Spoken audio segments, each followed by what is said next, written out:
Hey guys, Mike Killamet here with Family First Life. I'm sitting here with one of my business partners, Gaylin Ware. How you doing, Gaylin? Great, man. Great. Awesome.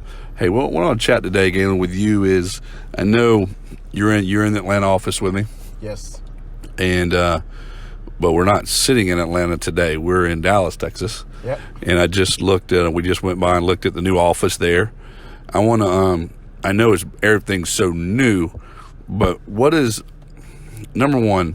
Why would you pick up and move from Atlanta to Dallas to, here's the one good thing. We work for ourselves and we do what we want to do. Yeah, that's true. But what was the thinking on that and the process? I know it takes a little bit of time, but just let's go over the thinking first and we'll ask some more questions. Well, for one, being the leadership that you offer to us, I listened to you talking about, hey, you guys got to start stepping up. You got to start doing something different. And the only thing that I thought that would be different, yet extreme, but yet profitable, what state can I go to where we don't have an office? And that's how I did it. And, I went home. You got to always have your family on board. Had a family meeting. I was thinking they were going to tell me no. But each one of them, I talked to them individually first, my three kids. And they said, well, Dad, Mike and Family First Life hadn't led you wrong yet. Go do it. And then I sat down and talked to Michelle, and then we talked together with all of them. There's only three of them, but when we sat down and talked with all of them, they all had the same conversation. Dad, you told us that you was going to do this for 10 years and you'd be done, but we'll be wealthy in 10 years. So we know how to catch a flight to where you are. You and Mom, bye-bye, see you later. And here we are. Because we're only, 3 years in? Yeah. So we got seven. Actually 4. This is starting our 4th year? Yep. Yeah, because I know it's baseball season because I was coming from a Braves game when we didn't meet then, but that's when we started talking again. Mm-hmm. What, well, I'm excited. Number one, I'm excited. I know you're excited. I know it's hard because change is hard for people. Yes, it is.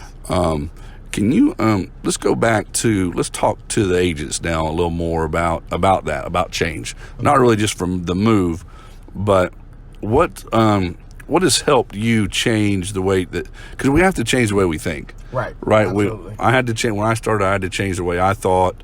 I know you've changed the way you think, and it's just we're always changing to get better. Mm-hmm. I was talking to Linda earlier, and we were talking about that. We're in Dallas at a meeting, right, and I'm always trying to get better. It's like I love being at Sean's here. I like being around him. I like watching how he handles things and does stuff. And right. I take stuff from him on how to handle our agencies. But what advice would you give a new agent that's fighting change? Because we all fight it. Mm-hmm. I fought it. You fought it. We all fight it. And when we fight it, we're wasting time, I feel. Yes, absolutely. So how would you talk to them about, hey, don't fight the change, and how can they do it to make them a little more comfortable? Change is not comfortable. What did you do to help you change? Well, when I started applying, because you have to apply, some people don't believe that you have to apply the basics of business to the basics of everyday life. And in everyday life, I started thinking about what have I committed myself to and why did I do that? What made me do that commitment? And so I related it back to my relationship with Michelle.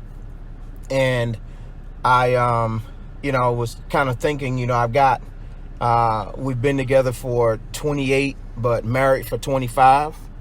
And I asked myself, so if you can commit to a relationship for that length of time, what do you have to gain by committing to the process of this business over the next 5 to 10 years?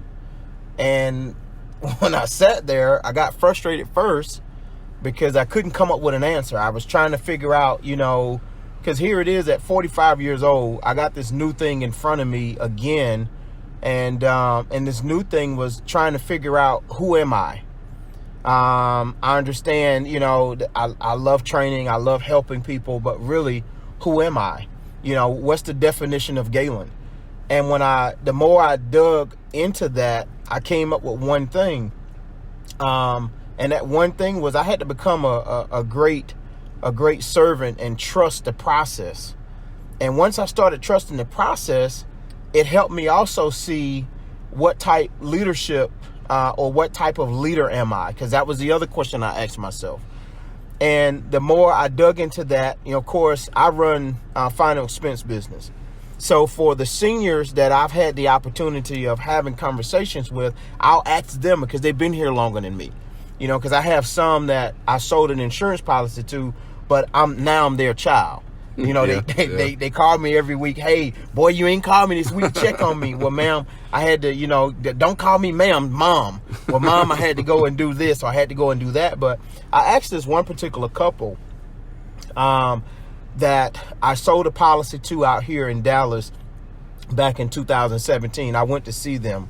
And I asked the husband, he's a retired police chief here in Dallas, Texas, and I've been promising him I was going to come and see him. And he and I had the opportunity to kind of interact one-on-one. And I asked him, I said, what kind of leader do you think I am? He says, I think you would be considered a servant leader. And I was like, what is that? And when he explained it to me, he says it's a person that will put others before himself, is a person that will give up whatever he has, no matter what other people think, and he'll give his last to somebody else. A person that's always wanting others to win. And the more he went down the list, I also thought about something else that another one had told me. You're noted by the company you keep. And then I said to myself, I told Michelle, I said, dang it. They say that the more of something you hang around, the more you become like that. And I says, well, I think Kilmick got me messed up because this man talking about a servant leader. And when I looked at he went as far as going to Google and pulling down the definition of a servant leader, the 9 characteristics of one. And I was like, wow, this is amazing. For me to have gravitated to somebody like you yourself and have taken on these traits, but yet now I can identify them. And I've not been able to do that before. That's pretty cool. Yeah. I was listening to when you talk, and I'm very simple. Yeah. So I'm about simple as they come, and I mean we've been blessed to be in business with Sean. Even he's from the north, we're from the south. He talks a lot faster than me and you. Yep. So sometimes we have to look at each other and go, "What'd he say?" And but it's been as what he's given to me. I just find it easy to turn around and give to you, and then you turn around and give it to your guys. And I think that's important to do that, because I think the more you give, the more you receive. Yes, absolutely. And then as you grow in this business, it changes too, right? Yeah, it does. Like I remember when I first met you and Michelle, you guys had to pay some bills. Like we had to get some money to sell some insurance, pay some bills. Mm-hmm. I was the same way. I had to pay my bills when I got into it. And all you guys listening probably we understand that. Mm-hmm. And can you kind of talk to them, since we're on the kind of subject of leadership, can you talk to them about the process? Because it is a process. Mm-hmm. It's not going to happen overnight. No. But it's a process of going from, hey, I need to pay my bills, to all of a sudden helping Jermaine pay his bills and helping others. And then, and will you take them kind of through that process of thinking? Because it's a thing where it's like, I got to eat, and then all of a sudden I got to let other people eat and help them eat. It's a really, really neat process to watch. Yeah. And it's a neat process to go through. And I know here's the good thing about it, Family First Life. We've all been through it. Yeah. Like if you're new and you're wondering, hey, what's Family First Life about? Well, all their managers sold, number one. Are they still sell? Yeah. This is no pyramid thing. It's like, hey, hey, it could be good and bad for you. I've already done what you're like. I've already messed it up. So we'll just try. When I go, hey, Gaylin, I wouldn't do that. Like, because I tried it and it didn't work. Yeah. It cost me $1,500. It cost me $800. Mm-hmm. So we try to do that. But will you kind of explain to them what the process was for you and still is for you as we, because like we said, we just made a big change. We're moving out here to Dallas, but so it's a process from day one to now to where we are. So kind of walk them through that so they can understand a little better. Okay. Well, I mean, for starters, it was about making sure coming into this. I can remember my very first meeting with Mike. I think it was the 9th. In fact, it was the 9th, either the 8th or the 9th of May. And sitting there that day, I had done insurance before, and was successful at it, but I got out of it because I had no mentor. I had no leadership. And the old guy only thing he was interested in was a transaction. He was never concerned about, was I okay? Was my family okay? Were they going to ever be okay? It was just about, hey, did you go out and see her? How much money did you make? And that was the thing, and I hated that because I'm not a transactional person. I'm more of a relationship kind of individual. And I remember sitting there in your office that day, and I said to myself, I said, now he's saying that he's going to be a relationship kind of person. And then I got to looking at the other people around. It's like, oh, wow, he said it, but these people are showing me that's who he is. And yet I still didn't trust the process. I was still trying to figure it out by myself. And so the thing that I would tell you is that as a new agent, it's a foreign deal to you. It's like going to Japan and you only speak English. Imagine trying to locate the McDonald's with no arch over in Japan and you can't speak the same language with them. And so that thing for me was, this Family First Life was a different language. And once I started trusting the translator being Mike Kilman, Sean Mike, just to name a few, when I started trusting my translators, they helped me. I didn't realize that they could help me not make the pitfalls. So I thought, you know what, I just got to go it, because when I did it before, I did it by myself. Yeah. And so here it was this time, I had someone to help me gauge the pitfalls. Hey, don't go left, because if you go left, it's a 15-foot ditch down there and you're going to fall in it. And okay, all right, well, I got it. So I didn't go left. I just went right. And so starting to trust the process was a big deal for me. And once I started doing that, the more I trust the process, the more I went to boot camps, the more I came to sales conferences, the more I followed the simple instructions of the person that was leading me, the easier it got. Now, does that mean that all clients are not going to be crazy? Absolutely not. Because you go see a crazy client does not mean you have a crazy leader. It just means the client was crazy.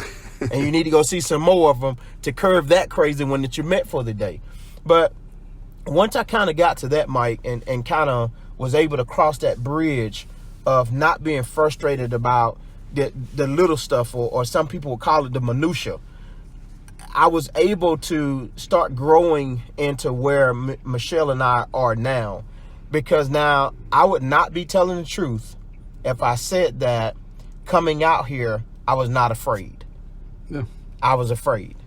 And the reason why I was afraid, my first Monday in Dallas last week, I was, I'm not even going to say it was fear, but it was the most awkward moment in my life. I woke up at 5 a.m. Got up. I said, okay, I need to get myself ready, get ready to go to the office. And it was not until I got in my pickup truck at 9:45, turned out of the complex of where I'm staying at right now till this house gets finished being built. That's when reality set in. Oh my God, what am I going to do? I'm not going to Marietta today. Yeah. And I called Mike later that day. I'm like, bro, this is different. I've been coming to the office for the last 4 years. And all of a sudden, I don't get to come to the office no more. And so it's just the thing about that. Well, Gaylin, why are you saying that? Because after I talked with him, he made me feel at ease about the transition and that I made the decision to do. And so, again, I would just say to somebody new that's trying to figure it out, trust the process. You're not in the business by yourself. You're never going to be alone. As long as you're working toward the same common goal, you have all the help that you could possibly need. There are so many other states to where Southeast does not have a presence yet, but our presence is in high demand. We're the best at what we do. That's why we're the #1 agency in the country right now, because we're the best at what we do. So be one of the guys or the girls that'll jump out there and go ahead and take the leap. You're not going to fall because you got the best leadership in the business. Yeah, I think I'm listening to you talk, and I know it's hard. Yeah. And the thing is what's hard is is you won't fail as long as you go to work. I mean, you can move to Maine. Yep. And no offense to Maine, but it's like we don't have an agency in Maine. Nope. But there's people up there that need life insurance in Maine. But it's a thing where we talked about in the training earlier is that 4-letter word work. That's it. Will help you. It will help you change the way you think more than you think it will. Yes. And because when you go to work and when you do the right things for people, good things happen to you. Absolutely. And it's hard. Change is hard, but it's rewarding. Yes. All in the same time. And Gaylin, I appreciate you as a partner, bro, and a business partner and a friend. It's been fun, and I know our ride is just getting started because I got to see the office today. It was we're gonna need a couple more floors before we get done with this thing. But I'm excited to be here in Dallas, Texas, and to have you leading that way for our agency and everything. And I couldn't be more excited to be in business. I appreciate you, brother. Thank you, man. Appreciate you as well.